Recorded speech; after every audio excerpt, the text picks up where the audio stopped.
Here are 3 days of Yom Yom. Yom Yom is a little booklet which is sayings of the previous Lubavitcher Rebbe, which was compiled by his son-in-law and successor, our Rebbe, right? Our Rebbe successor. Right. There we go. The picture of the previous Rebbe, I think you've already seen. Should I bring it up? Why not? I'll bring it up. Here we go. Here we go. Here, see, here's the picture of the Rebbe. Previous Lubavitcher Rebbe. Beautiful person. Here's a picture when he came to America. Previous Lubavitcher Rebbe. But this is when he came to America the first time. This is in, 1929. Previous Lubavitcher. Okay, yeah, good. Okay, we go. That's the previous Lubavitcher Rebbe. Here we have sayings from the previous Lubavitcher Rebbe. This is yesterday. We didn't do yesterday's. Each of the Rebbes of Chabad, there were 7 Rebbes of Chabad, right? Yeah. Each of the 7 Rebbes of Chabad had special Mimorim, special Hasidic discourses, speeches that they had, and each one of them was very exact. Thousands and thousands of speeches they gave, and they remembered every word of each one. It wasn't they just sat and they just spoke. They had special Mimorim, and Mimorim are these Hasidic discourses, like we learn in the morning in the Kuti Torah, designated especially for the purpose of purifying the whole atmosphere, the whole entire, ambience of the world. Every 2 or 3 years, they would recite one of these publicly and go over it word for word. For instance, the first Rebbe of Chabad was a mimer called Hechaltzu. That's what we just finished learning. Hechaltzu in the Kuti Torah.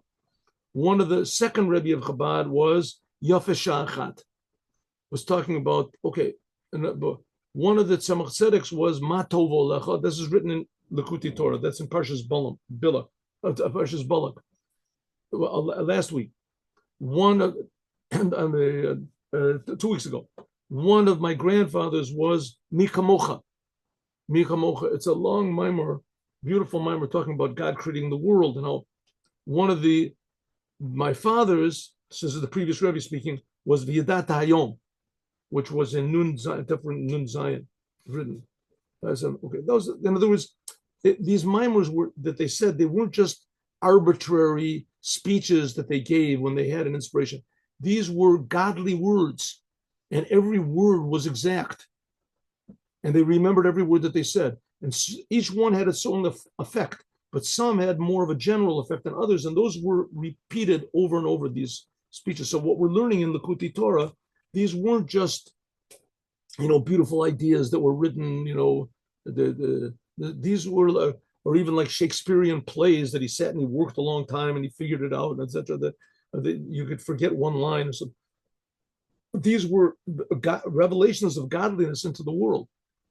And each one was unique and each one was exact. Okay, that was yesterday. Now let's do today. Today, here we go.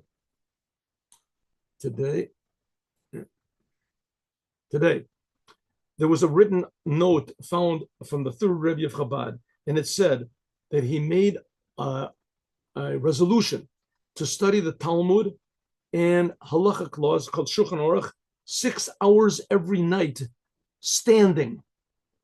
He fulfilled this. And now you have to know that he already knew the whole Torah when he was just a small child. He already memorized everything. Nevertheless, learning the Torah is important. You always find new things.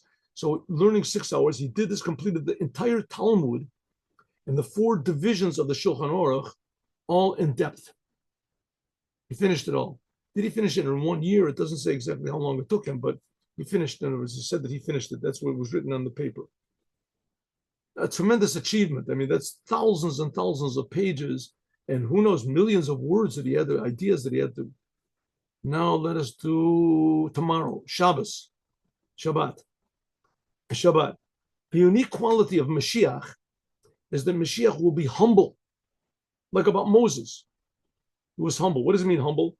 He feels every moment that he's being created by God, and that his whole existence is, he feels it's a big miracle, and really everybody's like that. And he also feels he's being created for a purpose. And he's always very humble to say, am I really accomplishing the purpose that I'm created for? Am I really using all my powers? Though the Moshiach will be the ultimate in greatness, he's going to be a king. And not only that, he'll be even greater than Moses. He's going to teach the Torah to Abraham, Isaac, Jacob, and Moses. He's going to know everything. But nevertheless, he's going to be the ultimate in humility and self-nullification, because he's also going to teach the simple people in the world.